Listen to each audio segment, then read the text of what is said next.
పూర్తి వివరాలకు చదవండి రేపటి అక్షర శిల్పం దినపత్రికలో.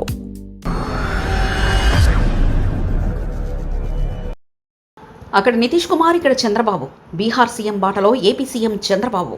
ఢిల్లీ పెద్దల సభకు వెళ్లే అవకాశం. లోకేష్ పట్టాభిషేకంపై ఊహాగానాలు. ఏపీ రాజకీయాల్లో పెనుమార్పులు. భారత రాజకీయాల్లో ఇద్దరు సీనియర్ నాయకులు.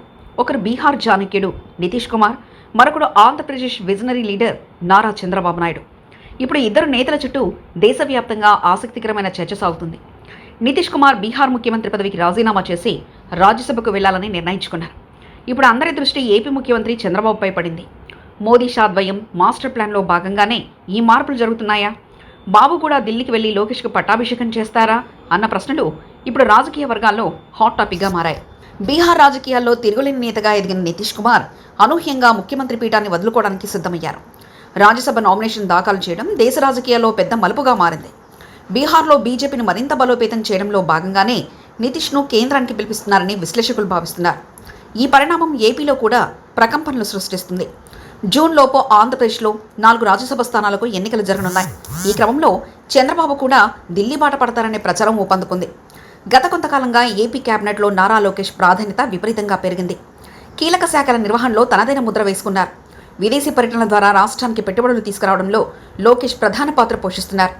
గతంలో చంద్రబాబు పక్కన ఉన్న లోకేష్ ఇప్పుడు సమీక్షలు నిర్వహిస్తున్నారు. లోకేష్కు ముఖ్యమంత్రి బాధ్యతలు అప్పగించి చంద్రబాబు కేంద్ర రాజకీయాల్లో చక్రం తిప్పేందుకు సిద్ధమవుతున్నారని విశ్లేషకులు భావిస్తున్నారు. 75 వయసులో బాబుకి ఇది ఒక రకమైన గౌరవప్రదమైన నిష్క్రమణ అని కూడా కొందరు అభివర్ణిస్తున్నారు.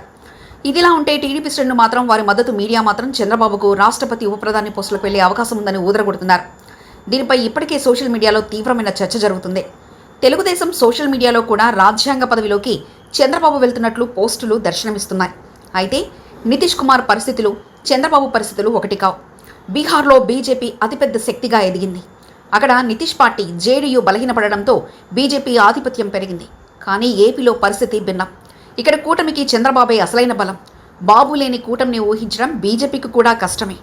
అమరావతి నిర్మాణం, పోలవరం పూర్తి చేయడం వంటి భారీ లక్ష్యాలు బాబు ముందున్నాయి.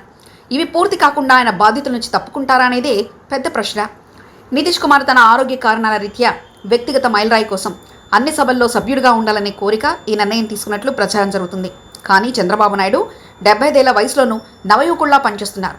నిరంతరం సమీక్షలు, జిల్లాల పర్యటనలో అత్యంత ఫిట్గా కనిపిస్తున్నారు. ఒకవేళ చంద్రబాబు కేంద్రానికి వెళ్లాలని భావిస్తే అది కూటమిలో చిచ్చుపెట్టే అవకాశం ఉందా అన్న కోణంలో చర్చ జరుగుతుంది. కూటమి భాగస్వామిగా ఉన్న పవన్ కళ్యాణ్ అంగీకారం లేకుండా ముఖ్యమంత్రి మార్పు అంత సులభతరం కాదు. లోకేష్కు పూర్తి స్థాయిలో పట్టొచ్చే వరకు, అంటే కనీసం 2029 వరకు చంద్రబాబే సీఎంగా ఉండాలని టీడీపీ శ్రేణులు కోరుకుంటున్నారు. ఢిల్లీలో మోదీ షా ద్వయం వేస్తున్న ఎత్తుగడలు ఎప్పుడూ అంచనాలకు అందవు. నితి విషయంలో జరిగినట్టే బాబు విషయంలో కూడా ఏదైనా సంచలనం జరుగుతుందా, లేదా బాబు తన కలల ప్రాజెక్టుల కోసం ఏపీలోనూ ఉంటారా అన్నది తేలాలంటే మరికొద్ది రోజులు ఆగాల్సిందే. ఈ చర్చ కేవలం ఊహాగానాలా, లేక మున్ముందు రాబోయే తుఫానుకు ముందు ప్రశాంతతలా అన్నది వేచి చూడాలి. మరిన్ని కథనాల కోసం సబ్స్క్రైబ్ చేసుకోండి మీ అక్షర శిల్పం. పూర్తి వివరాలకు చదవండి రేపటి అక్షర శిల్పం దినపత్రికలో.